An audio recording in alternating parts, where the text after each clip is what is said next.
So what exactly are dental implants? Dental implants are a different way of replacing lost teeth, as they are fixed in your jawbone so they function more like a natural tooth. Implants can be used to replace a single tooth. They can replace several teeth to hold a fixed bridge, or they can be used to secure removable partial and full dentures. They can replace teeth lost to disease or teeth that may have been knocked out due to trauma, for example, when playing sports. Dental implants are ideal for replacing lost teeth, but it is important to know about the alternatives. These may include fixed bridges or removable full and partial dentures. Infected teeth that still have a good support within the jawbone may be saved through endodontic therapy, something that is better known as root canal therapy. Root-treated teeth can be fully restored with a post and crown. Ill-fitting dentures can be remade to provide a better fit, or it might be possible to reline them in order to keep the gums and jawbone healthy. Missing teeth should always be replaced, as otherwise the remaining teeth may move, causing the bite to collapse. Correcting this can be costly and difficult. Before deciding on dental implant treatment, your dentist will take a complete medical and dental evaluation and develop a plan. This is to ensure you do not have any health conditions that could make surgery inadvisable. In addition, the dentist will use a number of different diagnostic tools such as CT scans or dental x-rays, so your implants can be placed with precision and with minimal risk. The process for having dental implants involves two separate surgical procedures. The initial surgery is to place the implant post in the jawbone and is usually carried under a local anesthetic. An incision is made in the gum tissue before a hole is precisely created. The implant is placed into the hole and the gum is stitched shut.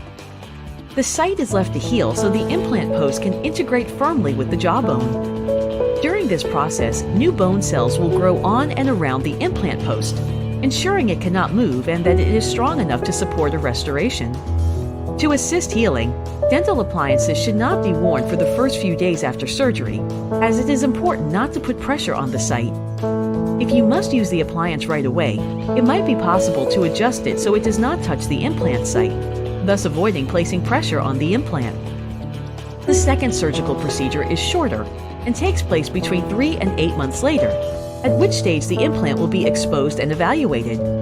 This is a process to determine if the implant post has successfully locked into the jawbone. At this point, it may be necessary to make some changes. If the implant has failed to lock in, then it may need to be removed. Options at this stage can include changing the implant or placing the implant at a different area.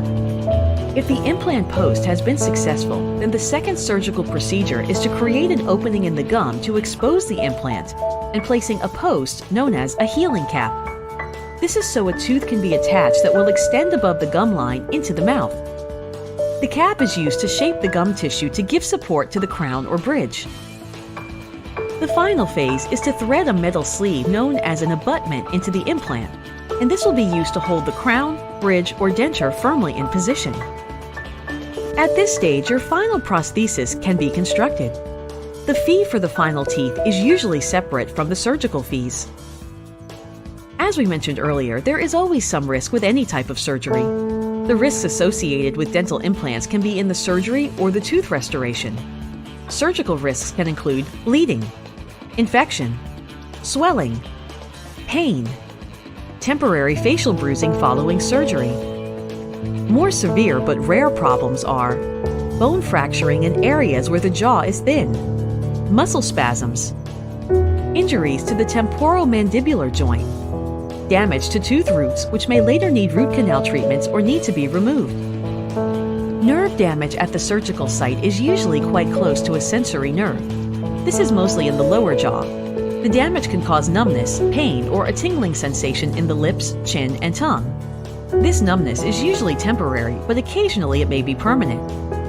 In the upper jaw, sinus or nasal perforation during implant surgery, sinus infection.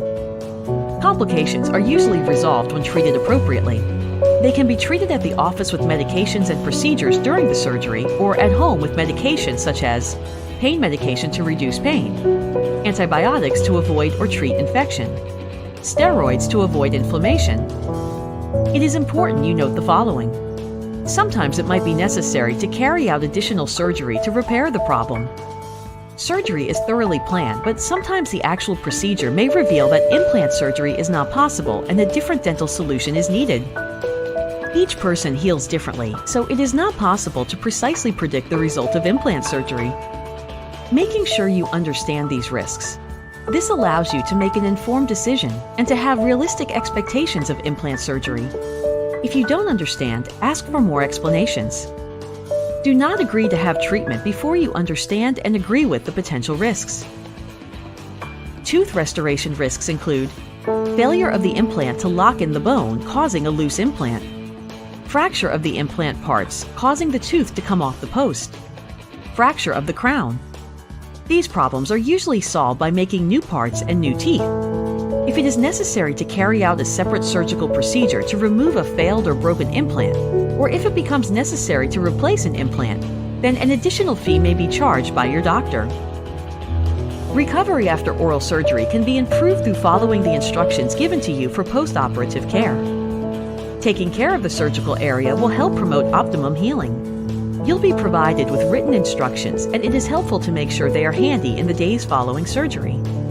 If you are ever unsure about any of the instructions or are concerned that healing may not be proceeding normally, then please call your dentist. If your surgery involves IV sedation or a sedative, you may feel lightheaded or a little faint immediately after surgery, so make sure you are accompanied by an adult who can drive you home. Plan to take it easy for the first day or two after surgery, and do not operate any machinery or drive for the first 24 hours. Side effects can include localized facial bruising, swelling in the mouth or on the side of the face, stiffness or soreness of the face. Bleeding should not be uncontrolled, and if it seems heavy or fails to stop within a few hours, then please contact us for help and advice. You will be provided with detailed written instructions on how to deal with any discomfort.